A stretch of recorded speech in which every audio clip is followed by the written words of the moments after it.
사랑합니다. 오늘로서 고린도전서 강해 51번째로 고린도전서 강해를 마치게 됩니다. 참 많은 말을 해왔고 또 지금도 많은 말을 하고 싶지만 2주 전 그리고 지난주까지 제가 전했던 말씀만 요약하죠. 2주 전에 제가 이 말씀을 전할 때 교회를 위하여, 성도를 위하여 라는 제목으로 말씀을 전했고, 바로 지난번 강해 때는 주의 종들을 위하여 라고 했습니다. 교회는 성도를 위하는 삶을 사는데 성도의 구체적인 필요를 채우기 위해서 임시 방편으로 미봉책으로 섬기는 것이 아니고 잘 준비해서 미리미리 섬기라 뿐만 아니라 한 번 했다고 마는 게 아니라 끝까지 그를 책임지고 섬기라 했습니다. 이 일에 헌신하면 우리의 주머니가 바닥이 날까요? 그렇지 않습니다. 하나님 아버지의 은혜의 주머니는 결코 마르는 법이 없는 줄 믿습니다. 우리가 선한 일을 위해 애쓰려 하면 주님께서는 반드시 하늘의 은혜의 주머니를 열어서 우리의 주머니를 채워서 반드시 그 일을 행하실 줄 믿습니다. 아멘. 그리고 주의 종들을 위하여라고 했습니다. 주의 종들을 대할 때는 특별히 조심히 대하라 그랬습니다. 디모데가 이르거든 너희는 조심하라.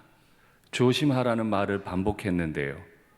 주의 종들을 대할 때 조심하십시오. 내가 가진 전문성이 있다고 해서 주의 종들이 연약하고 연소하고 좀 전문성이 떨어진다고 해서 조심히 대하지 않으면 그는 마음이 상하고 담대함을 잃어서 더 이상 주의 일에 힘쓰기가 어려워질 겁니다. 내가 좀 말하더라도 용기 내시고 갈 길 가세요. 이건 성경의 말이 아닙니다. 성경은 주의 종들을 대할 때 조심히 대하라 하셨기에 우리 교회는 주의 종들을 대할 때 조심조심 대할 수 있으면 좋겠습니다. 그리고 오늘 교회를 치유하는 책, 진짜 문제 많은 고린도 교회를 치유하기 위해 바울이 고린도전서를 썼고 마지막 부분입니다. 그리고 오늘 저의 설교도 고린도전서 마지막 강해가 됩니다. 마지막 강해 또 마지막 부분에서 바울이 부탁한 건 우리 성도들이 좀 깨어 있으면 좋겠다. 그런데 깨어 있을 때 믿음에 굳게 서서 남자답게 강건해야 되겠다라고 우리에게 권면합니다. 깨어 있다 하는 말은 무슨 뜻입니까? 참 많은 말을 해볼 수 있겠으나 한 가지로 압축할 수 있습니다. 고린도 교회를 떠올려 보면 1장부터 정말 많은 문제들이 있었습니다. 그 문제들은 깨어있지 않음에서 오는 문제였어요. 교회 생활 열심히 했습니다. 교회 안 온 적이 없어요. 공적 예배 다 지켰습니다. 봉헌도 했습니다. 그런데 깨어있지 않으면서 내가 할 일 다 한 거예요. 깨어있지 않고도 얼마든 교회 다닙니다. 깨어있지 않고 다른 말로 늘 하던 대로 나한테 익숙한 대로 참 제가 이 말씀 많이 드려요. 그렇죠? 그런데 듣고 또 들어야만 합니다. 담임 목사도 목회할 때 자기한테 익숙한 대로 늘 하던 대로 성도들도 교회 섬길 때 나한테 익숙한 대로 늘 하던 대로 열심히 합니다. 그런데 바뀌지는 않아요. 본인이 바뀌지 않았으니까. 조금 쉬운 말로 하면 교회 오래 다닌 분들은 깨어 있으려면 새 가족들을 부지런히 만나야 됩니다. 새 가족의 시선으로 교회를 봐야 돼요. 너희들이 뭘 알아? 내가 여기 몇 년 다녔는데 그렇게 말하시면 안 돼요. 깨어 있으려면 이제 새로운 사람들이 어떤 시선으로 교회를 바라보는지 알아야 합니다. 제가 나름 새가족 신방을 하느라고 애를 쓰는데요. 당연한 일이기도 하지만 참 목회 일정 가운데 정신 없습니다. 오늘도 2가정 새가족 신방, 내일도 2가정 새가족 신방. 정말 정신이 없어요. 장로님들은 제 건강을 걱정하셔서 이제 부교육자들에게 맡기라고 하십니다. 얼마나 감사한 말인지 모릅니다. 그러나 아직은 아닌 것 같다. 제가 영접해야 되겠다. 그래서 만나서 대화하다 보면 새가족들의 시선으로 우리 교회에 관한 말들을 주세요. 저도 이미 헌가족인 거예요. 5년 지났고 6년째니까 제 눈에 안 보이는 게 있어요. 그런 말씀을 듣다 보면 아, 그렇구나. 이게 깨어 있는 겁니다. 이게 잠자다가 깨어나는 거죠. 그럼 여러분에게 묻겠습니다. 최근에 잠을 깨신 적이 있으세요? 익숙하던 내 교회 생활에 갑자기 브레이크가 탁 걸리고 아, 이렇게 하면 안 되는 거였나?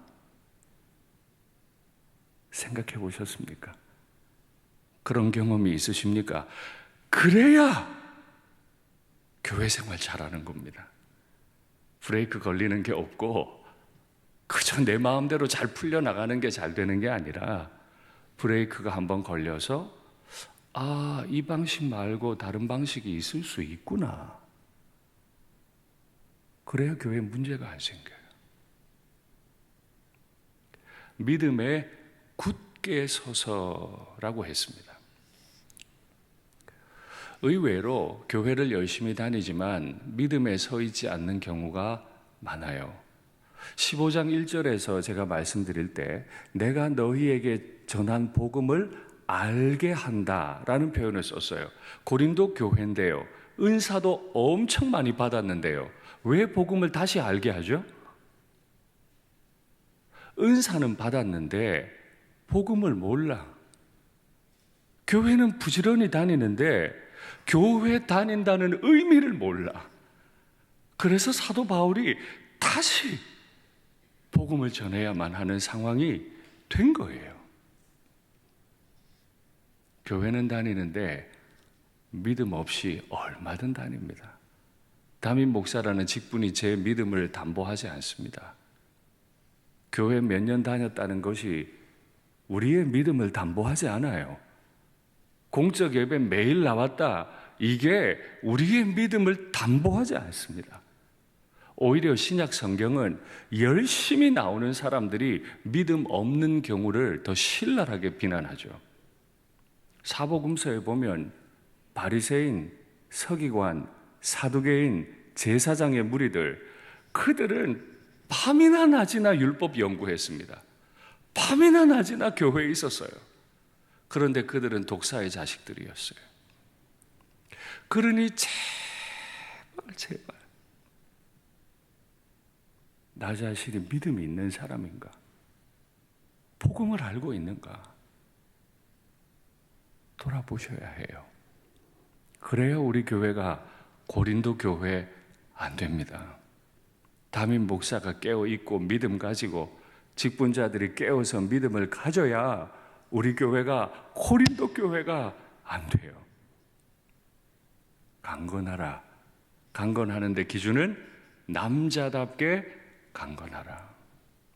2000년 전 로마는 차고 일어나면 전쟁했습니다. 전쟁할 때 가장 큰 미덕은 용기입니다.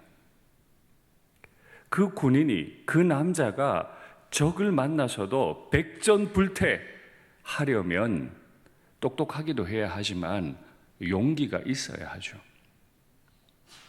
이 용기는 늘 남을 꺾는 거다, 그죠? 전쟁터 나가가지고 적군을 찔러 죽이는, 활을 쏘아 죽이는 남을 꺾는 것인데 지금 바울이 고린도 교인에게 남자답게 강건하라고 하는 건 상대 교인을 꺾으라는 말인가요? 우리 교회가 부흥해야지 다른 교회 부흥하면 안 되니까 다른 교회 부흥을 꺾어버리라는 말인가요? 아닐 겁니다. 용기 가지고 적군을 꺾어버리듯 네 자신을 꺾어라. 그러면 저는 또 물어야 돼요. 일산교회 담임 목사는 말씀을 읽다가 제 자신을 꺾은 게 언제일까요?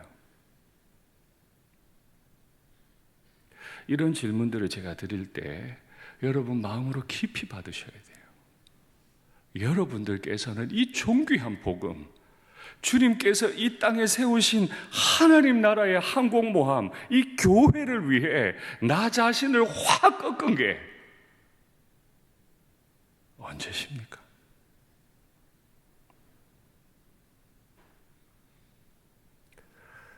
그래야 우리가 강건한데 우리는 어떻게 강건할 수 있을까요? 말씀 확인하시죠. 그의 영광의 풍성함을 따라 그의 성령으로 말미암아, 영광이 풍성하신 하나님이 교회에 성령을 보내주세요. 그러니 그 성령은 얼마나 영광이 풍성할까요? 그 풍성한 영광을 가지신 성령이 교회에 오셔서 우리 속사람을, 우리 각자를 능력으로 강건하게 하시오며, 세상에서 배운 전문성 얘기하는 거 아니죠.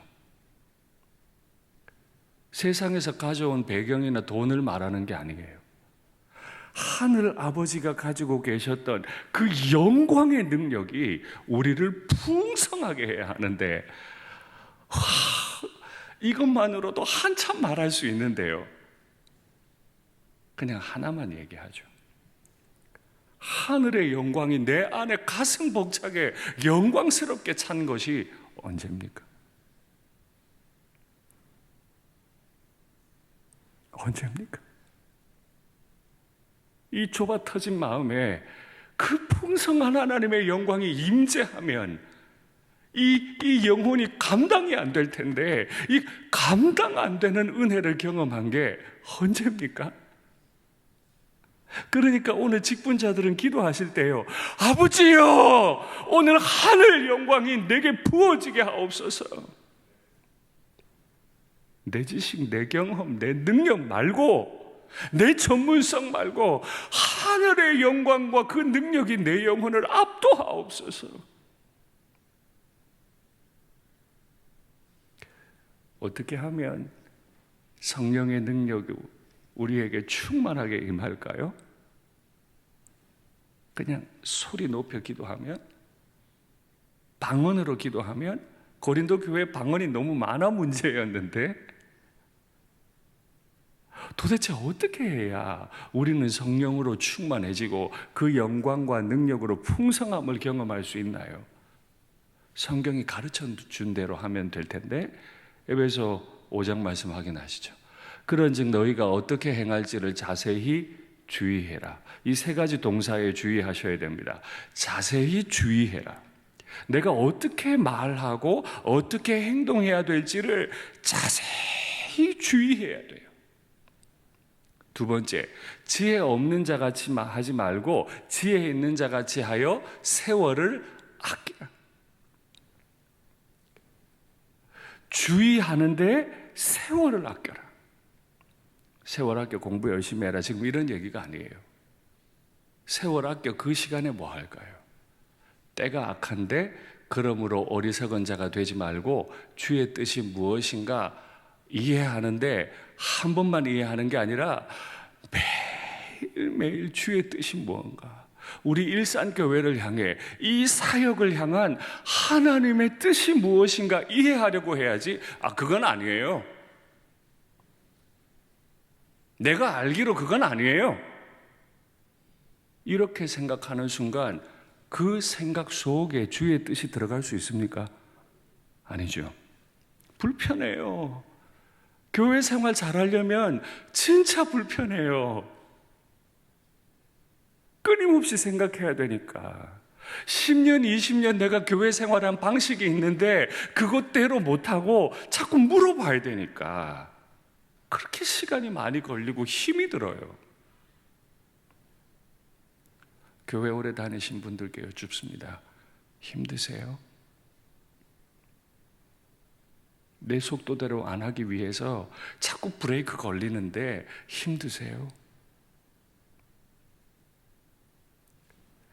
저기가 17절까지인데 18절 말씀에 가면 바로 나오는 게 술 취하지 말라. 이는 방탕한 것이니 오직 성령으로 충만해라.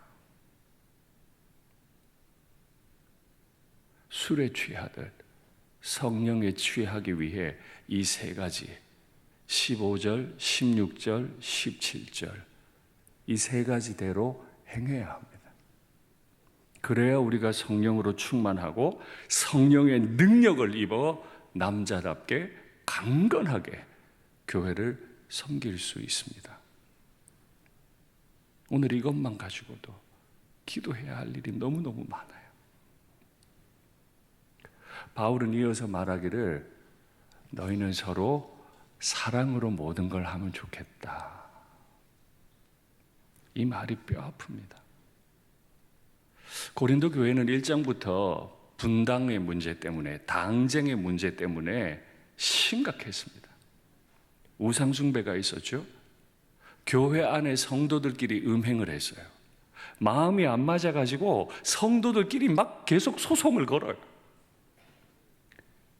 우상에게 바쳐진 음식을 먹느냐 마느냐 이걸로 싸워요. 교회가 다 똑같은가 봐요. 2000년 전 우리가 흔히 말하는 초대교회도 이런 것 때문에 몸살을 앓았어요. 은사를 9가지나 부어주셨는데 이 은사를 제대로 쓸 줄을 몰라가지고 덕을 다 잃어버려요. 은사를 마음껏 쓰기는 하는데 내가 은사를 발휘할수록 교회에 유익이 되질 않아. 아이고 좀 저 사람은 입 다물고 있으면 좋겠다 싶어. 말할수록 교회가 덕을 잃어요. 교회에 해가 가버려요.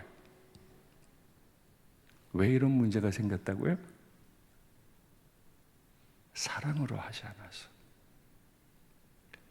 다른 이야기 말고 당 짓는 얘기 하나 해볼까요? 고린도 교인들 중에 어떤 사람들은 바울을 너무너무 사랑했습니다. 바울을 사랑하는 건 좋은 일입니까? 안 좋은 일입니까? 좋은 일입니다. 바울을 사랑하는 게 좋은 일인데 왜 이게 문제가 됐어요?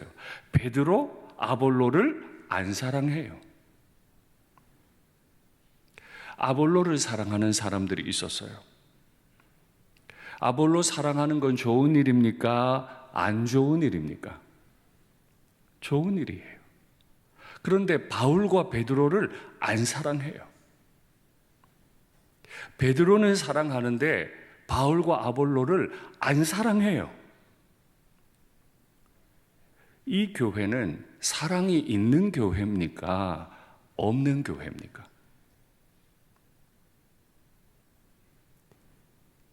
사랑이 있는 교회입니까? 없는 교회입니까?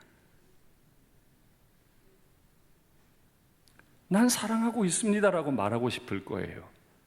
그러나 내가 밀어낸 그 사람 때문에 우리는 말을 들어야 해요. 너는 사랑이 없구나. 사랑하고 계십니까? 마음에서 막 밀어내는 사람 없습니까? 말씀 확인하시죠. 몸 가운데서 분쟁이 없고, 저 몸은 교회를 말하잖아요. 몸 가운데 분쟁이 없어야 하는데 은사 받은 교회에 왜 이렇게 분쟁이 많아? 오직 여러 지체가 분쟁이 없으려면 서로 같이 돌보아야 할 텐데 파를 만들어 버려. 나는 이 파, 나는 저 파. 서로 안 돌봐. 만일 한 지체가 고통을 받으면 모든 지체가 함께 아파야 되는데 남이 아픈 게 내 마음이 좀 시원해. 내 마음 시원하려고 남 아픈 말을 막 골라서 해. 한 지체가 영광을 얻으면 얼마나 시기 질투가 나는지.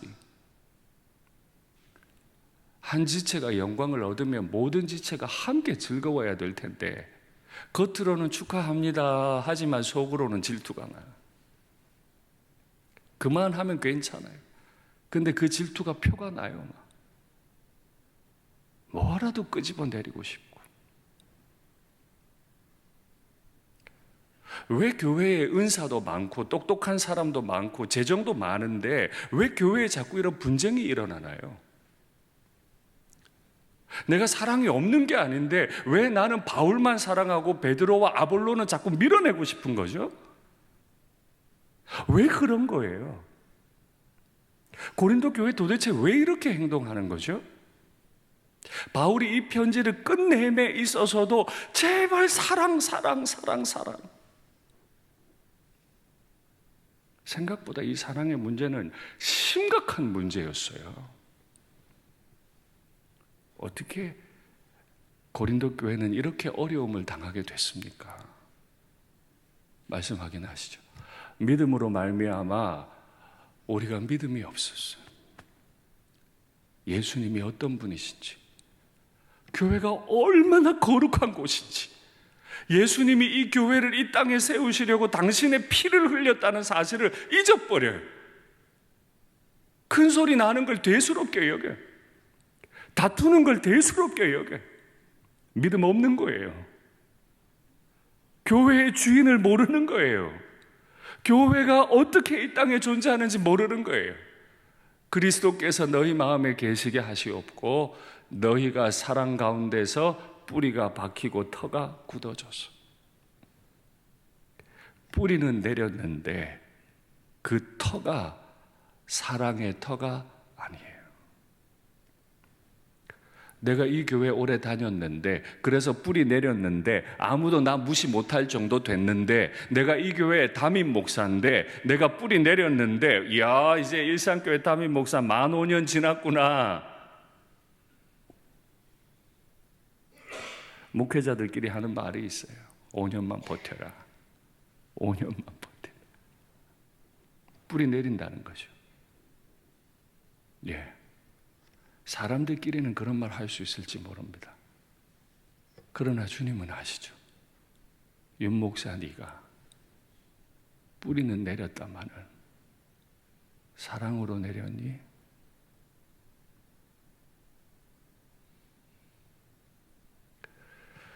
제가 언젠가 한번 소개해드린 사자성어가 있는데 확인하시죠. 귤화위지. 같은 말로는 남귤 북지입니다. 강남, 중국의 강남쪽에 귤을 심었습니다. 근데 똑같은 종자를 강북에다 심었더니 탱자가 됩니다. 똑같은 나무를 토양이 다른 곳에 심으면 열매가 달라져요. 귤 팝니다 갔더니 탱자예요. 귤 판다면서요? 예, 귤나무에서 났어요. 어떻게 여러분은 귤값을 주시고 탱자 사오시겠습니까? 아니죠. 교회를 개척합니다. 교회를 건축도 합니다. 분립 개척도 합니다. 선교지를 막 개척해 나갑니다. 귤입니다. 그런데 그 속에 내가 높아져야지. 내가 몇 명 만들어야지. 내가 몇 층짜리 건물 세워야지. 내가 몇 개 분립시켜야지. 내가 몇 개 선교지 개척해야지. 사랑으로 하지 않으면 귤을 심었는데 열매는 비슷한데 탱자예요. 교회인데 교회 역할을 못해. 교회라고 해서 들어왔는데 들어와 보니 사랑을 노래 부르긴 하는데 바울만 사랑해. 베드로만 사랑해. 아볼로만 사랑해. 자기들끼리 다퉈. 그걸 의라고 주장해. 뿌리가 깊게 내리는데 나오는 열매는 늘 쓸모없는 탱자. 우리 일산교회는 귤나무입니까? 탱자나무입니까? 이것보다 더 중요한 질문이 있죠. 우리 일상교회 열매는 귤입니까? 탱자입니까? 이런 질문들이 참 저를 너무 많이 힘들게 합니다.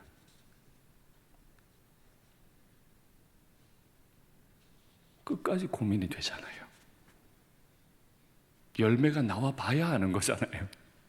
안 그래요? 다 귤을 나무를 심었다니까요. 열매가 나와야 돼요. 끝이 보여야 돼요. 끝까지 가봐야 알아요. 그 사람의 열정이 무슨 열매를 맺는지 봐야 한다니까요. 그래서 너무 무서워요, 교회 생활이. 담임 목사를 위해 기도하실 때, 많이 기도해 주실 때요, 끝에 귤 열매 맺도록 기도해 주십시오. 비슷한 탱자 말고 진짜 귤 열매 맺게. 우리가 직분을 다 마친 날에 귤이 맺혀야지 탱자면 안 되잖아요. 사랑으로 행한 사람, 대표성 가진 사람을 한 사람을 추천합니다. 바로 스데바나라고 하는 사람이었습니다. 이 스데바나에 대해서 사도 바울은 아주 중요한 표현을 하는데, 아가야의 첫 열매다라고 표현해요. 아가야는 그리스 남부 지역이거든요. 굉장히 큰 지역이죠. 거기서 첫 열매라. 얼마나 사랑받았을까요? 사도 바울 입장에 선교여행 가가지고 복음 전해서 처음 회심한 사람이니까 이 사람이 얼마나 존귀했을까요? 그렇죠? 근데 그 사람이 고린도 교인이 됐어요. 그래서 고린도 교회에 편지를 쓰면서 스데바나를 얘기해 주는 겁니다. 스데바나가 잘한 게 있습니다. 뭔지 확인하시죠? 모든 것을 품위 있게 하고 질서 있게 하는 것. 은사가 문제가 많이 일어날 때 사도 바울이 은사의 문제를 어떻게 해결해라 라고 편지를 쓰면서 마지막 문장으로 딱 준 게 저 구절이었죠. 모든 것을 품위 있게 하고 질서 있게 해라. 스데바나는 진짜 품위 있는 사람이었는데, 왜요? 그는 성도 섬기기로 작정한 줄을 너희가 안다. 이 스데바나가 마지막에 병든 교회를 치유하는 편지인 고린도전서를 마무리하면서 언급해 준 사람, 굉장히 유명한 사람이 아니에요. 그 스데바나를 언급했는데 이 사람의 품위는 뭐였냐면 성도 섬기기로 작정한 사람, 섬기기로 작정한 사람, 주장하기로, 다투기로, 당파를 나누기로, 뜻을 이루기로, 열정적으로 아니에요. 아니에요.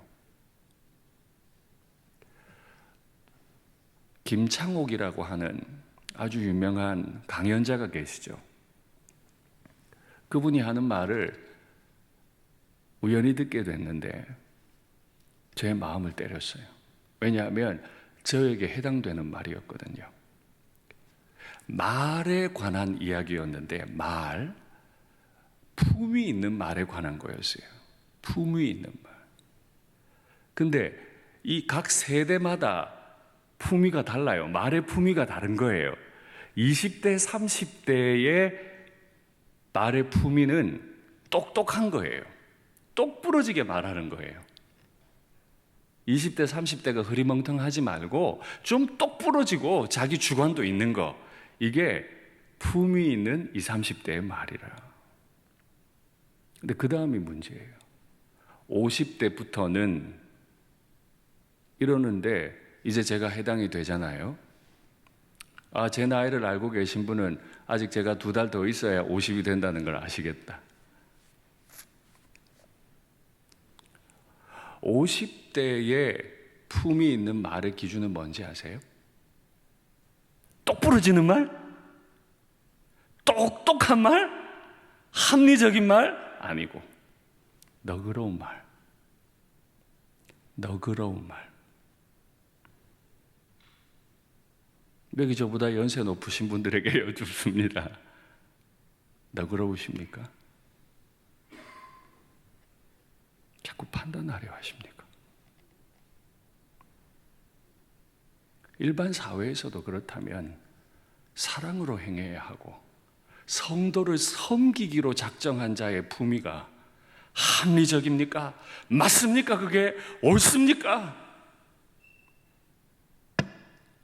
담임 목사가 돼 가지고도 옳냐 그러냐 성도들 분별해버리고 부교육자들한테 옳으냐 그러냐 맨날 따지고 있으면 살벌해서 교회 어떻게 다니겠어요? 교회 어른은 너그러운 사람이라. 너그러워야 섬기죠. 너그럽지 않은데 어떻게 섬겨요? 너그럽지 않은데 섬긴다는 건 내 뜻대로 섬긴다는 거예요. 내게 맞게 섬긴다는 거예요. 그건 섬김이 아니죠. 내가 하고 싶은 거 하는 거예요. 내가 할 수 있는 거 하는 거예요, 그냥. 상대가 좀 부족해도, 좀 모자라도 너그러우면 섬길 수 있잖아요. 우리 일상교회는 품이 있는 교회입니까? 품이 있습니까? 우리 일상교회는 질서 있습니까? 우리 일상교회에 속한 믿음의 가정은 질서가 있고 품위가 있습니까? 아빠는 아빠대로, 엄마는 엄마대로 날카롭게 짝이 없고 나이가 50이 넘었는데도 끊임없이 자기 주장을 하고 품이 없는 거잖아요. 사랑으로 할 수 없잖아요. 이 스데바나가 성도 섬기기로 작정한 이 일을 보고 사도 바울이 권면을 해줍니다. 너희는 이런 자들과 또 함께 주를 섬기는 일에 열심을 내는 모든 사람들에게 순종해라. 지금 이 문제 많은 고린도 교회 치유책으로 고린도전서를 쓰면서 마지막으로 막 나열해가는 말들을 마음에 명심하셔야 돼요. 스데바나가 첫 열매였고 그 사람이 자기의 마음을 다해 너그러운 마음으로 섬기기로 작정했을 때 교회는 그걸 어떻게 생각해야 되냐면 모든 사람에게 순종하자. 근데 우리는 순종이라는 말을 잘못 이해합니다. 예수님이라면 저 순종하죠. 근데 목사님은 제가 좀 분별해야 되겠어요. 내가 예수님이라면 순종하죠. 그러나 장로님들은 내가 좀 분별을 해봐야 되겠어요. 성경이 그렇게 말했나요? 너그러운 마음으로 섬기기로 작정을 딱 하면 성도들은 그 교회를 온전히 이루기 위해 그와 또 그뿐 아니라 교회를 섬기는 모든 자들에게 순종할 태도를 갖추어야 하는데 나한테 안 맞으면 일일이 따져 묻고 틀렸대. 잘못됐대. 그러면 진짜 똑똑하고 합리적인 사람만 직분자 된다, 그죠? 주님이 그런 사람들을 교회로 부르셨습니까? 아니라는 거예요. 그래서 사도 바울은 이 스데바나를 비롯해 부드나도 아가이고 이 세 사람을 언급하면서 이 사람들은 나의 마음을 시원하게 하였으니 너희는 그들을 알아주라.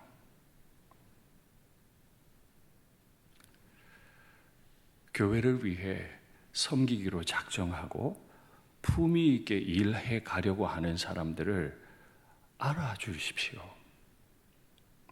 우리 주님의 마음을 시원하게 하는 건 여러분 꼭 기억하셔야 됩니다. 주님의 마음을 시원하게 하는 건 똑 부러지게 일했기 때문이 아닙니다. 그러면 찬양대에 다 전공자만 세워야지. 똑 부러지게 찬양 잘하는 사람만 갖다 세워요. 설교도 대한민국 1등을 갖다 놔야지. 장로님들도 대한민국 1등 장로님들만 모셔야지. 아니고, 그런 거 아니고. 누가 시원하게 해요? 나와 생각이 좀 달라도. 그가 신앙생활 하는 동안에 교회 안에 당파가 나누어지고, 교회 안에 성도들끼리 간음을 행하고, 우상 숭배 문제가 생기고, 결혼했다 이혼해버리고, 문제투성이인 교회를 지나면서도 스데바나는 다짐한 거예요. 나는 이 교회를 섬길 거다. 문제 없어서가 아니라 문제 많은 이 교회를 나는 섬길 거다. 이게 주님 마음을 시원하게 했다.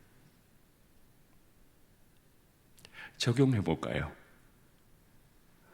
여러분, 저를 섬기실 겁니까? 안 섬기실 겁니까? 대답을 하세요.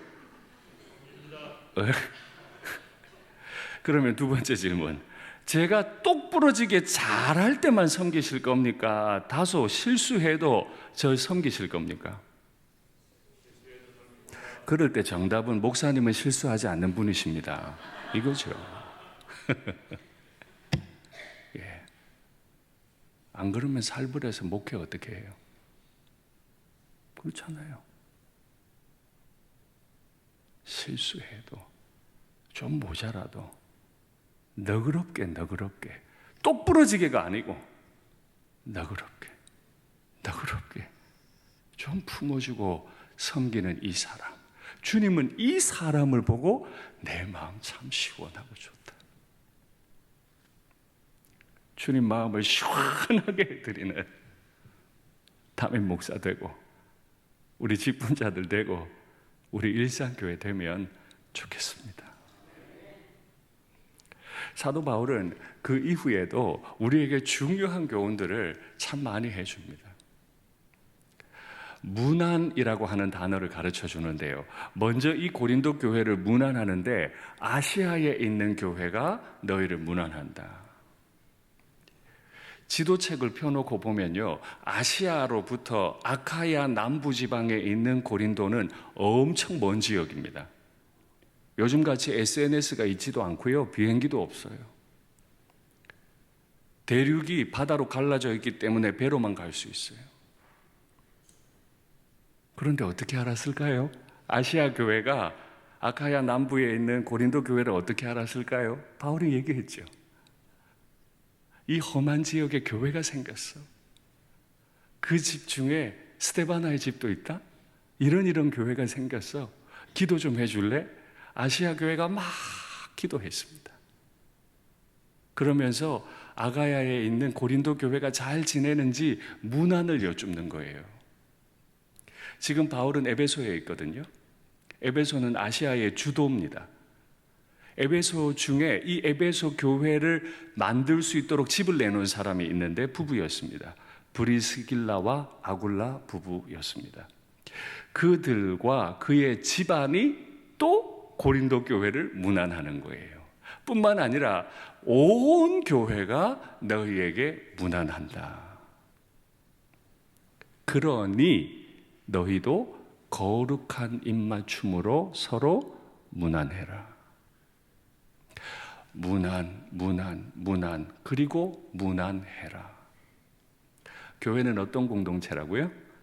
문안하는 공동체. 서로를 물어보는, 잘 지내는지. 기도 제목을 받았으면 기도하다가 아유, 그때 이런 기도 제목을 부탁했는데 지금 좀 어떠세요? 먼저 좀 물어도 보고. 그때 재정이 어렵다던데 제가 기도하면서 성령의 감동을 받았습니다. 이거 좀 드리고 싶어요. 맨날 기도한다는 말만 하지 말고 어려운 성도 있으면 내 물질을 좀 드리기도 하고, 새로운 성도가 있어서 교회 적응이 어려우면 옆에 좀 가서 문안하고 언제 오셨어요? 어떻게 오셨어요? 제가 뭘 도와드릴까요? 문안하라. 이게 공동체예요. 이 문안, 이거 못하는 공동체에 대해 사도 바울이 엄청난 선언을 하죠. 주 예수를 사랑하지 않는 자에게 저주가 있을 것이다. 오늘 본문의 처음과 끝이 사랑이에요. 그리고 고린도전서 1장부터 16장 전체의 결론이 사랑해야 한다. 만일 너희가 사랑이 없으면 저주받을 거다. 시스템이 아무리 좋아도, 아무리 이 도시가 신도시여도, 성도가 아무리 많고, 바울 설교자가 지나가고 베드로가 지나가고 아볼로가 지나가도 거기는 저주가 임할 거다.